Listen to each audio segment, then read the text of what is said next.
School Surveillance, Pros and Cons by Alan Tai. This story looks at the pros and cons of school surveillance technologies. Educational technologies are ubiquitous nowadays. Students across the world have come to depend on services offered by tech companies like Google and Microsoft. School districts nationwide have increasingly been incorporating digital tools into curriculums and assignments, with one-to-one device programs being widespread. Following the rise of these technologies, however, are school surveillance services that track student activity on school-issued devices and accounts. These services often provide a large number of features such as real-time alerts and tracking of students to school administrators in the name of safety. However, these services are also facing scrutiny from many privacy experts. So what are some of the pros and cons of school surveillance technologies?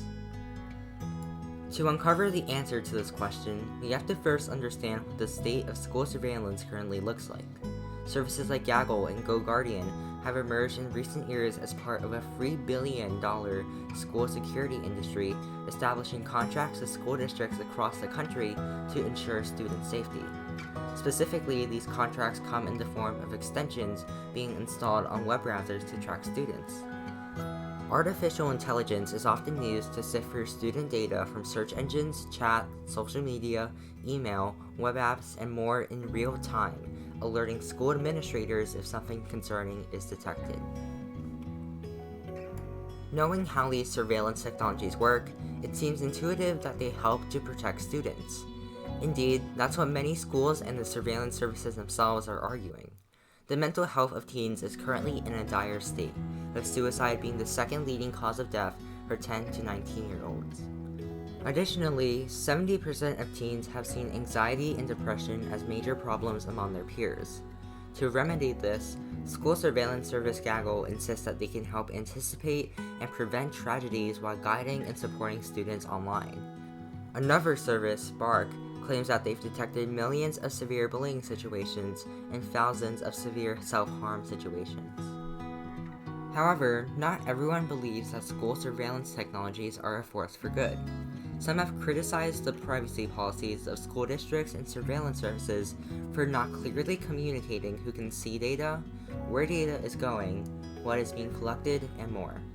The Electronic Frontier Foundation, a nonprofit dedicated to defending civil liberties, remarks that some web filtering services can effectively compromise security protocols, allowing administrators to see sensitive information like passwords. In fact, Service GoGuardian had a security flaw where teachers could turn on student cameras without their permission or knowledge. Furthermore, false alarms from surveillance technologies can burden school and law enforcement resources. As with any technology, school surveillance services carry risks. However, they can serve to help school districts protect children by preventing self-harm and bullying, especially when that is something they are legally obligated to do. This comes at a time when mental health is on the decline among teens nationwide. Still, it's important to consider the risks that come with these services. The current state of surveillance technologies is concerning, as both unclear policies and catastrophic security flaws pervade uncertainty among students and parents alike.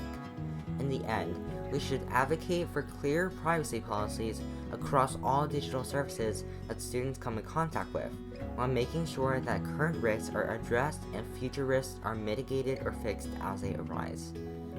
By doing this, we can work to ensure that students learn safely and securely in the digital world.